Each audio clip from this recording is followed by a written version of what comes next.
इस फिल्म में एक डायलॉग है, हम लोगों का ना एक सपना होता है, हम किसी को नुकसान भी नहीं पहुंचा सकते और इसलिए हम जैसा लोग ना बहुत परेशान रहता है। इस डायलॉग में प्रतीक गांधी द्वारा पोर्ट्रेट अनिल सिंह की सारी स्ट्रगल को समराइज किया गया है। Hello everyone, rhythms of rhyme के अनफिल्टर टॉक में आज हम लेकर आए हैं एक ऐसी फिल्म जो आधुनिक भारत की सच्चाई को सामने रखती है, 1.5 बीघा ज़मीन, जिसे निर्देशित किया है पुलकित ने और मुख्य भूमिका में है प्रतीक गांधी।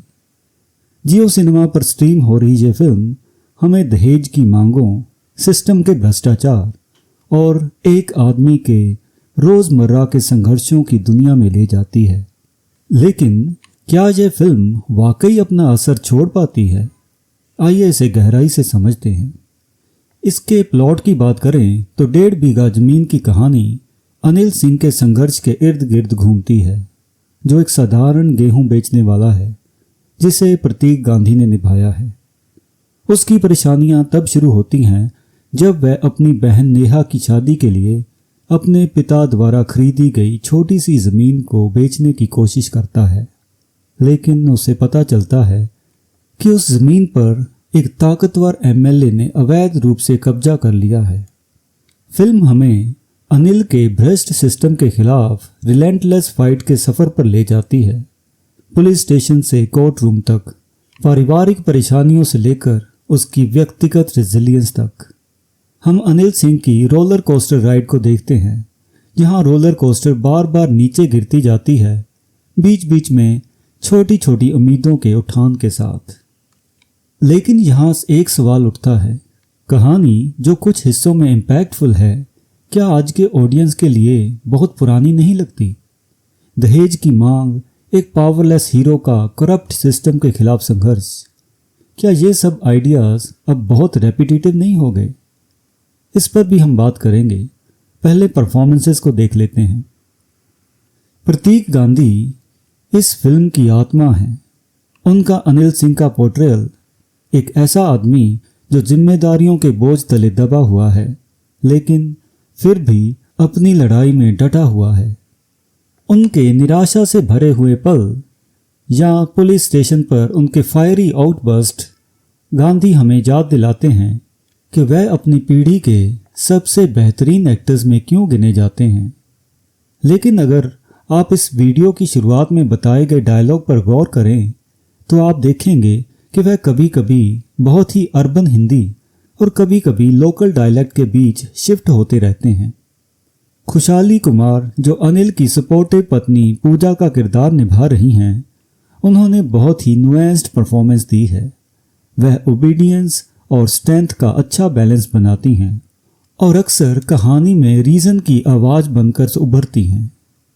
प्रसन्ना बिष्ट, जो नेहा का किरदार निभा रही हैं, उन्होंने भी अपनी भूमिका को बाखूबी निभाया है, लेकिन स्क्रिप्ट उन्हें ज़्यादा शाइन करने का मौका नहीं देती। लेकिन इन दोनों महिला किरदारों की कहानी एक मेल डोमिनेटेड वर्ल्ड में बुनी गई है, जहां नेहा की मैरिजेबल एज भी उसे अपनी शादी से जुड़े डिसीजंस लेने का अधिकार नहीं देती। सपोर्टिंग कास्ट जैसे फैसल मलिक ने अनहेल्पफुल पुलिस ऑफिसर और नीरज सूद ने एमएलए के रूप में अच्छा काम किया है, लेकिन उनकी परफॉर्मेंसेस लास्टिंग इम्प्रेशन नहीं छोड़ती। जबकि एक्टर्स ने अच्छे से परफॉर्म किया है, फिल्म का सारा भार प्रतीक पर डाल दिया गया है और यहीं पर आज के मिडिल और ऑफ बीट सिनेमा की समस्या दिखती है। उदाहरण के लिए डिस्पैच में मनोज वाजपेयी और अग्नि में प्रतीक गांधी की परफॉर्मेंसेस पर फिल्में पूरी तरीके से निर्भर हैं। इन फिल्मों के बारे में हमने पिछले वीडियोस में चर्चा की थी। फिल्म की थीम्स की बात करें तो 1.5 बीघा ज़मीन, लैंड ग्रैबिंग, डॉरी और सिस्टम की करप्शन और साथ ही गरीबों की दुर्दशा को उजागर करती है। सुनने में यह बिमल रॉय की 2 बीघा ज़मीन का मॉडर्न वर्जन लग सकता है, लेकिन जहां बिमल रॉय की क्लासिक एक गहरी इमोशनल रिस्पॉन्स पैदा करती है, वहीं पुलकित की नैरेटिव उस स्तर पर इमोशनल डेप्थ तक नहीं पहुंच पाती। फिल्म की शुरुआत मजबूत है, लेकिन इसे मोमेंटम बनाए रखने में मुश्किल होती है। पेसिंग बीच में खिंच जाती है और क्लाइमेक्स तक पहुंचने से पहले ही फिल्म खत्म हो सकती थी। आशा और निराशा का विशेष सर्कल बार बार चलता रहता है और दर्शकों की अनिल सिंह के प्रति सहानुभूति कहीं ना कहीं इन साइकिल्स में फ्रस्ट्रेशन के कारण खोने लगती है। कुछ पल चमकते हैं, जैसे एमएलए की पैसिव अग्रेसिव धमकियां या अन्याय के सामने अनिल की रेजिलियंस, लेकिन इस तरह के रेपिटेटिव एक्ट्स थकाने वाले लगते हैं। कुछ क्रिटिक्स का मानना है कि डॉरी सबप्लॉट आउटडेटेड और फोर्स्ड लगता है, जो नैरेटिव को कई दिशाओं में खींच देता है। फिल्म के पुरुष किरदार और व्यापक समाज एंटाइटलमेंट की मानसिकता से सोचते हैं। एमएलए को लगता है कि जिस जमीन पर उसकी नज़र पड़ी उस पर उसी का हक है। लड़के के पिता को लगता है कि वह दहेज मांगने का हकदार है और अनिल इन एंटाइटल व्यक्तियों के दबाव में आकर ऐसा व्यवहार करता है जैसे उसे अपनी बहन की शादी बिना उससे अपनी पत्नी और मां से चर्चा किए करवा देनी चाहिए।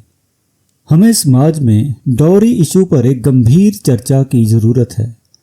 जबकि भारतीय कानूनी व्यवस्था पुरुषों और महिलाओं को पेरेंटल प्रॉपर्टी के विभाजन के मामले में समान मानती है, ज़्यादातर लोग दूल्हे की तरफ से आने वाले दहेज के ब्लैकमेल के सामने झुक जाते हैं, क्योंकि दहेज का आर्थिक बोझ अक्सर लड़की के पेरेंटल प्रॉपर्टी के हक की तुलना में बहुत कम होता है।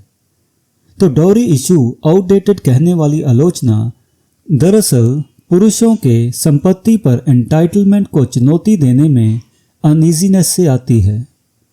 ज़रा सोचिए, अगर एंटाइटलमेंट को ईमानदारी और कानूनी रूप से समान रूप से बांटा जाए तो क्या होगा। फिल्म के टेक्निकल एस्पेक्ट्स की बात करें तो पुलकित का निर्देशन अंडरस्टेटेड है, जो एक छोटे शहर की रोज़मर्रा की ज़िंदगी को ईमानदारी से कैद करता है। अंशुमन महाले की सिनेमेटोग्राफी असली लोकेशंस को खूबसूरती से फ्रेम करती है, लेकिन स्क्रीन प्ले में वो धार नहीं है जो कहानी को एलिवेट कर सके। अनुराग साइकिया का संगीत ट्रैजिक पलों में एक हॉन्टिंग चार्म जोड़ता है, लेकिन गाने गैर ज़रूरी लगते हैं और इन्हें स्टोरी टेलिंग के लिए इस्तेमाल किया जा सकता था। फिल्म की एडिटिंग रन टाइम को कसने में विफल रहती है, जिससे फिल्म के कुछ हिस्से सुस्त लगते हैं। तो क्या 1.5 बीघा ज़मीन आपका समय देने लायक है? हाँ, लेकिन टेम्पर्ड एक्सपेक्टेशंस के साथ। प्रतीक गांधी का प्रदर्शन और एक आम आदमी की भ्रष्टाचार के खिलाफ लड़ाई का यथार्थवादी चित्रण इसे कंपेलिंग बनाता है, कम से कम एक बार देखने के लिए। लेकिन नैरेटिव डेप्थ की कमी और एक खिंचा हुआ अंत आपको थोड़ा निराश कर सकता है। तो फाइनली मैं ये कहना चाहूँगा कि 1.5 बीघा ज़मीन समाज के लिए एक आईना है, जो हमें आज भी मौजूद सिस्टेमिक इनइक्वालिटीज़ और एक तरफा एंटाइटलमेंट्स की याद दिलाती है। यह एक ऐसी फिल्म है जो महत्वपूर्ण बातचीत शुरू करती है, लेकिन वो नॉकआउट पंच देने से चूक जाती है।